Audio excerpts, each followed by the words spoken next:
বিধানসভা নির্বাচনের আগে শেষ 21শে জুলাইয়ের প্রস্তুতি সভার মঞ্চে নিজের গড়েই মেজাজ হারালেন রাজ্যের মন্ত্রী তথা হরিশ্চন্দ্রপুরের বিধায়ক তাজমুল হোসেন। নমস্কার, আপনারা দেখছেন দ্য লোকাল জার্নালিস্ট, আপনাদের সঙ্গে আমি লুসি।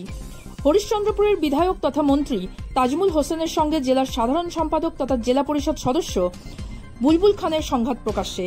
অনুগামীদের মধ্যে বিবাদ, ধস্তাধস্তি, হাতাহাতি, এই নিয়ে শোরগোল মালদায়।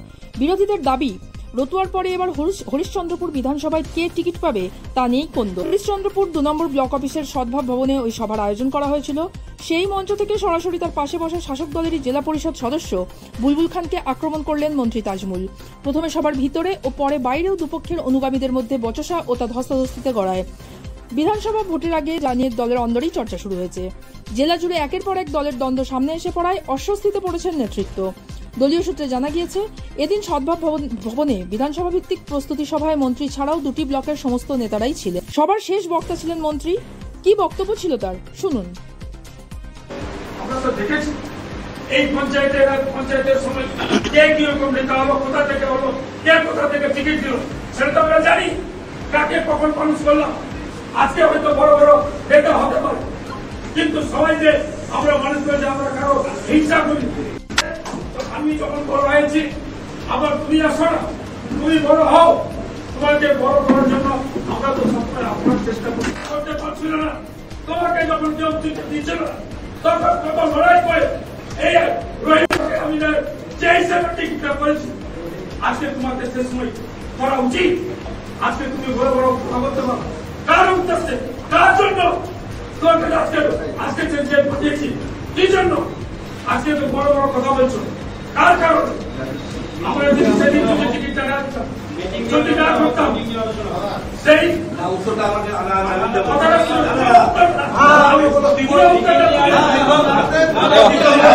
এরপরেই বুলবুল প্রত্যুত্তরে কিছু বলতে চাইলে তেলে বেগুনে জ্বলে ওঠে বুলবুল অনুগামীরা। ভবনেই প্রবল উত্তেজনা তৈরি হয়। পরে বাইরেও দুপক্ষের অনুগামীরা তর্কাতর্কি ও ধস্তাধস্তিতে জড়িয়ে পড়েন বলে এখন শেষের সময় এসছে। মালদা জেলায় কয়েকদিন আগে দেখলাম 21শে জুলাইয়ের প্রস্তুতি সভার মঞ্চে প্রবীণ বিধায়ককে অপমান করা হলো।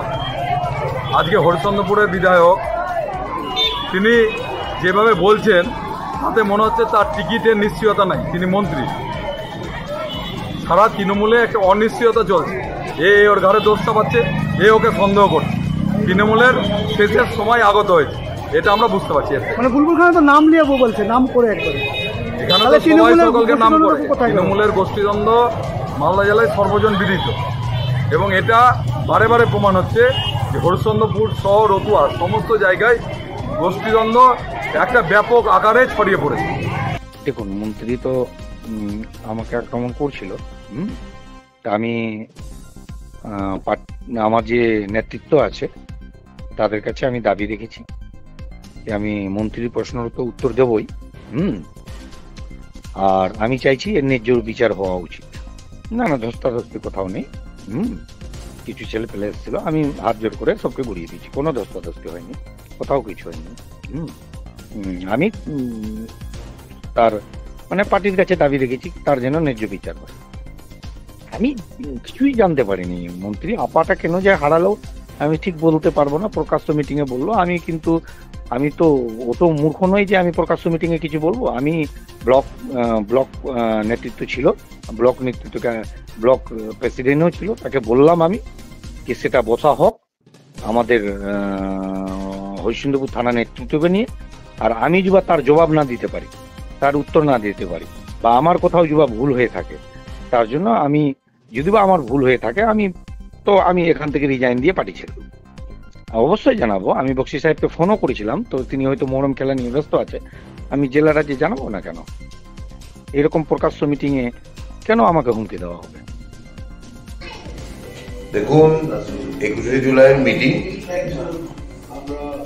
মতান্তর হয়েছে বলে আমাদের কাছে কোনো এখন অব্দি খবর নেই। তবে এটা হওয়া সমীচীন নয় যে কোনো একটা ইনার মিটিং, পার্টির ইনার মিটিংয়ে এইসব হওয়াটা সমীচীন নয়। কারণ বড় পরিবার, মতের অমিল হয় একটু, আবার পরে ঠিক হয়ে